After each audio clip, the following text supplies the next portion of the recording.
Faelith Creeperoot. Each dawn, Faelith Creeperoot rose before the first rooster in the village of Gatharu, slipping barefoot over dew-soaked soil to the communal map house. The air smelled of charcoal and stale palm wine. She wiped yesterday's chalk lines from the slate walls, redrew the same constellation of roads and market stalls, then guided her apprentices to ink the borders of a kingdom that never changed. By dusk, her knees ached and her mind felt as flat as the parchment she rolled and locked away. She told herself this was duty, not dullness. But when she pressed her ear to the rafters, she could swear the rafters sighed back at her. On the 14th night of the month of the rains, a wind carrying salt from distant oceans rattled the shutters. A courier cloaked in indigo handed Faelith a letter sealed with wax the color of starlight. Inside was not parchment, but a thin sheet of obsidian. Words floated across it like silver eels, reshaping themselves until they read, "The Celestial Cartographers Guild requests your presence at the root of all maps. Come alone. Erase nothing." The obsidian cooled in her palm, yet her pulse burned hot. She told no one, not even the apprentices who worshipped her steady hand. She lingered at the threshold of her hut, watching fireflies braid constellations over the millet stalks. The village council needed tomorrow's grain chart. Her mother's bones ached for company. The ancestors whispered that curiosity had once been the fall of women who looked too far. Still, the obsidian pulsed like a second heartbeat. At the first cockcrow, she tucked it beneath her scarf and followed the footpaths that only goats remember. The trail ended where the earth split open like a cracked calabash. A staircase spiraled downward, each step carved from the same star-flecked obsidian. Faelith descended until the moonlight above shrank to a coin and then to nothing. Around her, maps not of land, but of memories unfurled across the walls, routes her grandmother had walked, rivers her unborn children might one day cross. The air tasted of ink and thunder. She stepped off the final stair and found herself in a cavern so vast its ceiling was the night sky itself, alive and turning. A woman draped in nebula cloth greeted her with a bow. "Welcome, cartographer. Here, every path you chart determines a destiny." She gestured to floating orbs, each a life path that shimmered or dimmed with every choice made above. If you draw a road, someone will walk it. If you erase a river, someone will thirst. Your chalk is power. Your silence is also map. Faelith's throat dried.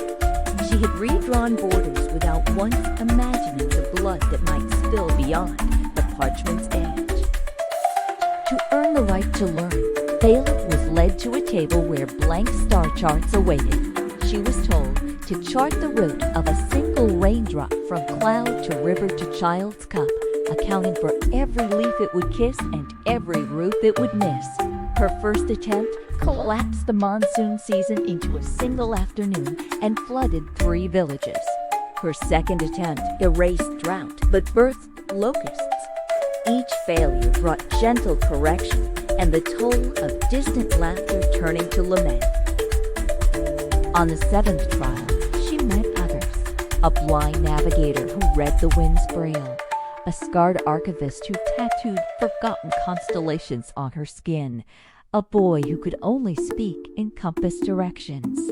They shared bread baked from stardust flour and told their own stories of maps gone wrong. Together they laughed, and the laughter felt like redrawing the world with softer lines. At the cavern's heart stood a gatekeeper, an elder whose eyes were twin galaxies, whose staff was the axis on which the sky turned. "You seek the root of all maps," he said, "but first show me the map you fear to draw." Faelith's hands trembled as she lifted her chalk. On the obsidian floor, she began to sketch the route from her village to the city where her sister had disappeared years ago. The road she had never dared to trace, because to draw it would be to admit the distance grief had kept her from crossing. When the last line connected, the map shimmered and became a window. Through it, she saw her sister, grown now, teaching children under a jacaranda tree, healthy and singing.